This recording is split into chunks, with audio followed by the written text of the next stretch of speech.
ఇది నేను ఇక్కడ ఎండేస్తా అమ్మా.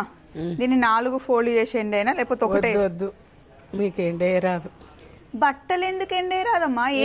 కింది మీది కిందికి వేస్తారు దాన్ని. ఇంతకు ముందు కూడా నేను ఒకసారి షార్ట్ పెట్టాను. ఫస్ట్ మా అత్తమ్మ బట్టలు, తర్వాత మా ఆయన బట్టలు, తర్వాత నా బట్టలు, చెర్రీ బెర్రీ బట్టల్ని కూడా అట్లా ఆర్డర్లో ఎండేయాలంట, పెద్ద నుండి చిన్న. ఇది ఎప్పటికీ నాకు అర్థం కాదండి. మా మమ్మీ మా అత్తమ్మ ఇద్దరు ఇట్లనే చేస్తారు. అమ్మ నువ్వు ఏదో ఒక పని చెప్పు, ఇప్పుడు నేను చేయాల్సింది వంట చేసిన తర్వాత ఇంకొక పని చెప్పు, నేను చేస్తా. చేపు వంట చేపు. ఫస్ట్ వంట చేస్తున్నా, మెనూ అంతా రెడీ ఉంది. ఇట్లాంటి పనులు కూడా చేస్తామా? నువ్వు ఎప్పుడైనా ఊరికి, అసలే ఇప్పుడు పెళ్ళి వస్తుంది, అక్క వాళ్ళ ఇంటికి వెళ్తే నాకేం అర్థం కాదు. నువ్వు ముందు నాకు ఇవన్నీ బట్టలన్నీ మడత పెట్టుకో. బీరువాలకి వెళ్ళిన చీరలన్నీ తీసి పెళ్లికి ఏవి కట్టుకోవాలి, ఉత్తప్పుడు ఏవి కట్టుకోవాలి అన్ని చెక్ చేసి పెట్టుకో.